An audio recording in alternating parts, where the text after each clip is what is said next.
Pengertian dan pentingnya penyediaan air minum. Kita masuk dalam definisi penyediaan air minum dan aksesnya. Penyediaan air minum adalah proses yang melibatkan pengumpulan, pengolahan, dan distribusi air yang aman dan layak konsumsi kepada masyarakat.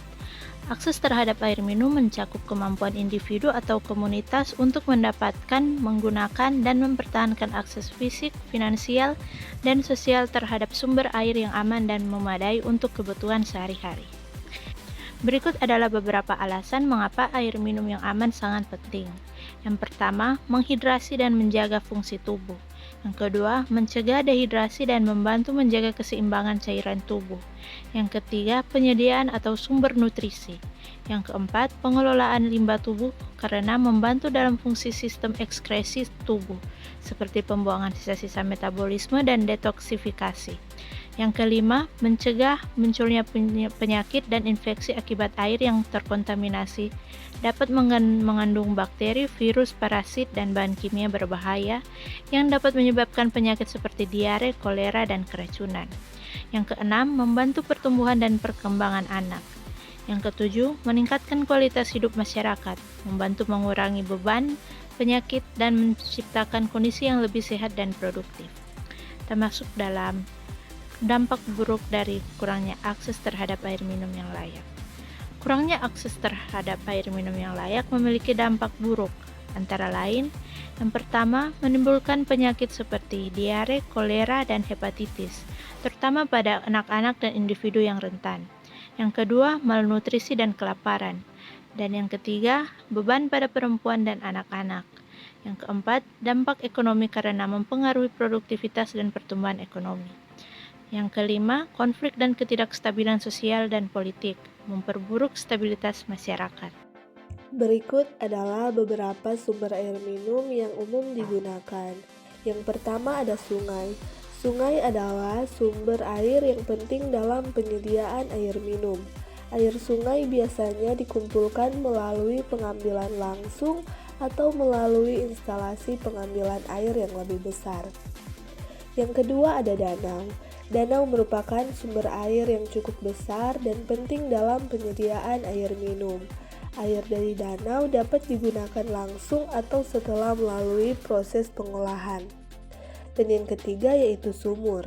Sumur digali di bawah permukaan tanah untuk mencapai lapisan air yang dapat dimanfaatkan. Sumur dangkal biasanya mengambil air dari akuifer dangkal, sedangkan sumur dalam mencapai akuifer yang lebih dalam. Yang keempat ada mata air. Mata air adalah titik di mana air muncul secara alami dari bawah tanah. Mata air seringkali dianggap sebagai sumber air yang bersih dan segar karena belum terkontaminasi oleh permukaan tanah. Selain itu, ada juga sumber air alternatif seperti air hujan yang dikumpulkan melalui sistem pengumpulan air hujan dan air laut yang melalui proses desalinasi untuk diubah menjadi air minum. Perlindungan sumber air dari polusi dan kerusakan lingkungan.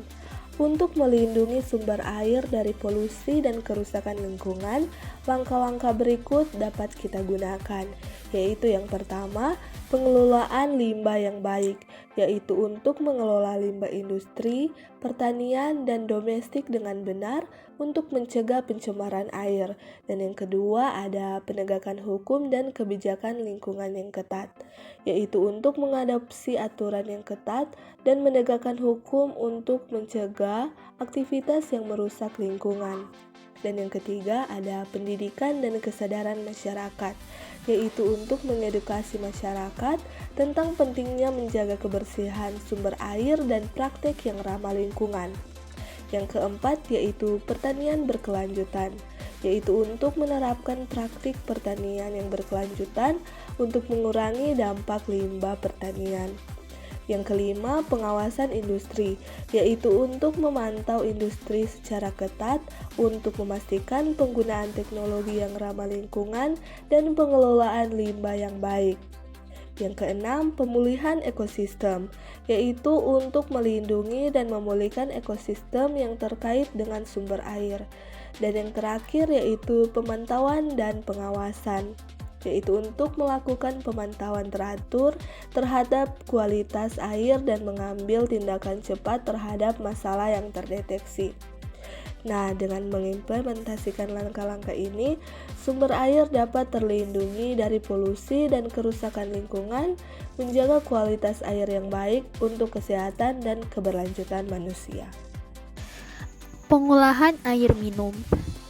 Proses pengolahan air baku menjadi air minum yang aman mencakup sebagai berikut. Yang pertama, pengendapan, yang kedua, koagulasi dan flokulasi, yang ketiga, sedimentasi, yang keempat, filtrasi, yang kelima, disinfeksi, yang keenam, penjernihan lanjutan atau opsional, yang ketujuh, penyimpanan dan distribusi.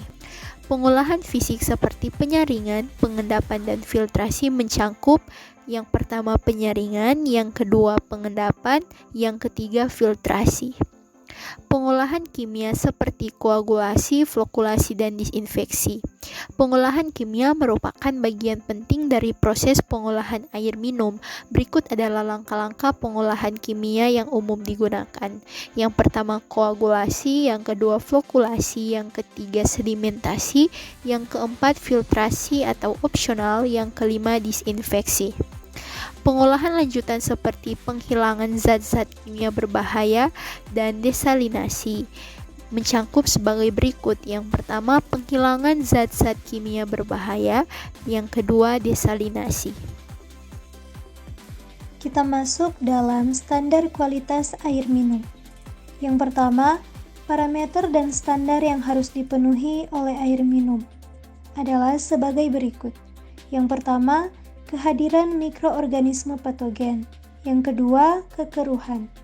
Yang ketiga, zat kimia berbahaya.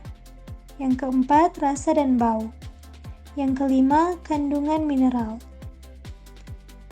Yang kedua, pengujian kualitas air dan pentingnya pengawasan terhadap air minum. Beberapa alasan mengapa pengujian kualitas air dan pengawasan terhadap air minum sangat penting adalah sebagai berikut. Yang pertama, memastikan kesehatan masyarakat. Yang kedua, memantau standar kualitas. Yang ketiga, evaluasi sistem pengolahan air. Yang keempat, perlindungan lingkungan. Dan yang kelima, untuk membangun kepercayaan publik.